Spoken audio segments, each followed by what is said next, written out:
David Gervasoni es periodista, es santafesino y está radicado en San Pablo hace bastante tiempo. ¿Cómo andas, David? Gracias por atendernos. Hola, ¿qué tal a todos? Un abrazo ahí para toda la gente de Santa Fe, principalmente ahí para los colegas ahí del programa. Bueno, es un placer poder participar de Veníamos Bien.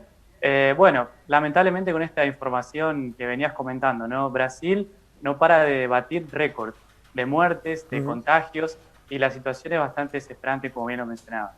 Realmente los números asustan un montón, son fuertes y en esta segunda ola que está atravesando Brasil ya el título es mucho peor que la primera, ¿no? Mirá, en febrero se cumplió un año del primer caso positivo en Brasil, un hombre que venía de Italia hace 60 años. Primeros días de marzo se cumplió un año de la primera muerte. Un año después estamos lamentando esta tragedia. Por ejemplo, Brasil la semana pasada comenzó a registrar un promedio de más de 2.000 muertes por día. Es una locura. Tremendo. Por ejemplo, lo que mencionabas, hace 2 días se batió un récord de más de 2.800 muertes. Hoy, según las cifras oficiales, se registraron 2.724 muertes, sin contar las muertes de un estado todavía, que es de Río Grande del Norte. O sea, puede ser otro récord de muertes, lamentablemente, es en Brasil. Pero vos sabés que el dato es que hoy se superó el récord de contagios diarios. Hoy Brasil superó los 90.000 contagios diarios. Y la situación es realmente, es una situación, un panorama de guerra. 23 estados, por ejemplo, ya tienen más del 80% de camas ocupadas en los hospitales. Y vos lo decías, en San Pablo la situación también es catastrófica. Hoy se dio a conocer de que la primera víctima en la ciudad de San Pablo por COVID-19 que murió porque no pudo ser atendida. En el estado de San Pablo ya van 70 personas.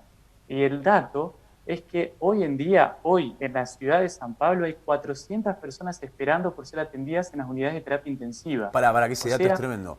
O sea, hay gente, hoy hay 400 personas en San Pablo que requieren una atención, o sea, que no es, no es leve su cuadro, sino que es grave, que requieren una atención en terapia intensiva y no las pueden atender porque no hay lugar. exactamente. Por eso digo que el panorama es catastrófico. Mira, te voy a dar otro dato más. Yo sé que a veces los números son un poco cansadores porque si uno se pone a resumir la situación de Brasil hay que resumir en que es una verdadera tragedia. Pero, por ejemplo, San Pablo, el Estado, tiene 64 ciudades con el 100% de las camas ocupadas. O sea, vos necesitas hoy una atención urgente y tienes que esperar en una sala de enfermería. Y Tremendo. obviamente corres el peligro de muerte.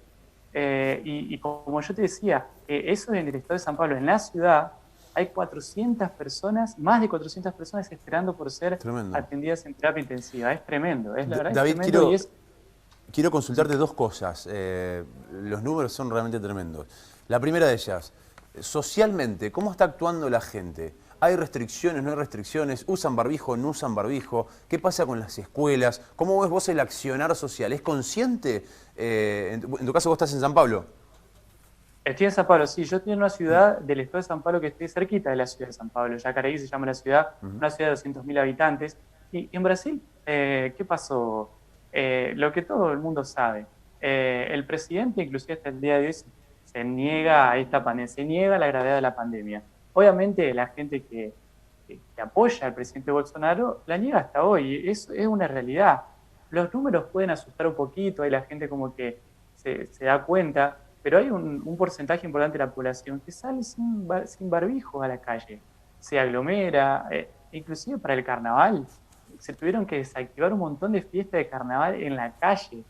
Cientos y miles de personas festejando el carnaval, por ejemplo. Es una locura. Hay, obviamente, que un gran porcentaje importante de la sociedad que respeta alcohol en gel, distanciamiento social, pero hay otra que no. Es por eso que el estado de San Pablo hoy, por ejemplo, se encuentra en fase emergencial. O sea, algunas de las medidas fue cerrar todos los lugares que no tienen, que no se dedican a la venta de bienes esenciales, por ejemplo, supermercados y farmacias, eso continúa abierto. O sea, varios restaurantes no están abiertos. Restaurantes solamente con delivery. Bien. Y, por ejemplo, la gente no puede salir a la calle después de las 8 de la noche si no tiene una justificación de trabajo, por ejemplo. Decisión de los gobernadores de los estados esta, ¿no?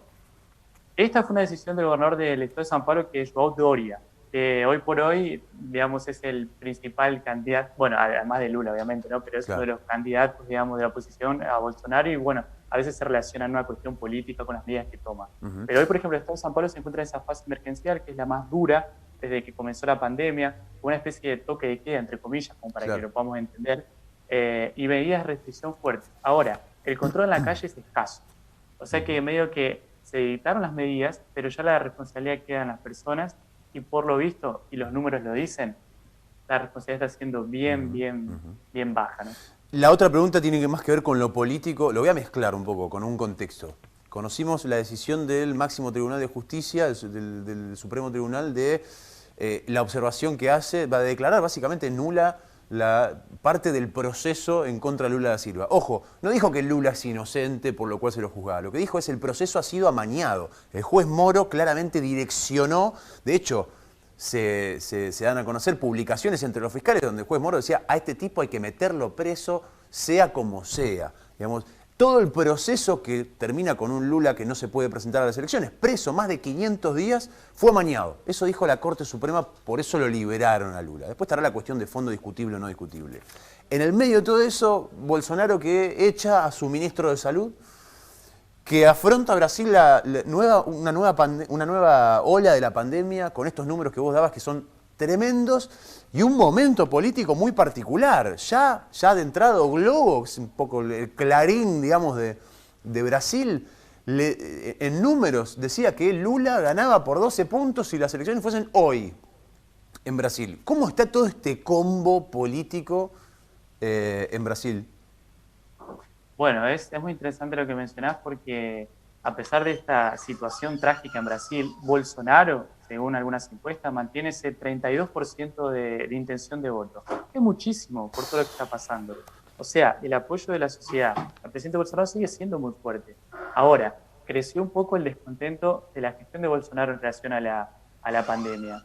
Algunos datos, hoy estaba viendo justamente esas informaciones, un 57% de los brasileños dice que Bolsonaro gestionó mal la cuestión de la pandemia. Y esta cuestión política, ¿no?, que vos mencionabas, además de la cuestión sanitaria, que es terrible, esta cuestión política que tiene una cierta incertidumbre. Hasta hace pocos meses atrás, cuando la pandemia era todavía una noticia nueva en Brasil, era un hecho que Bolsonaro iba a ser reelecto. Era un hecho.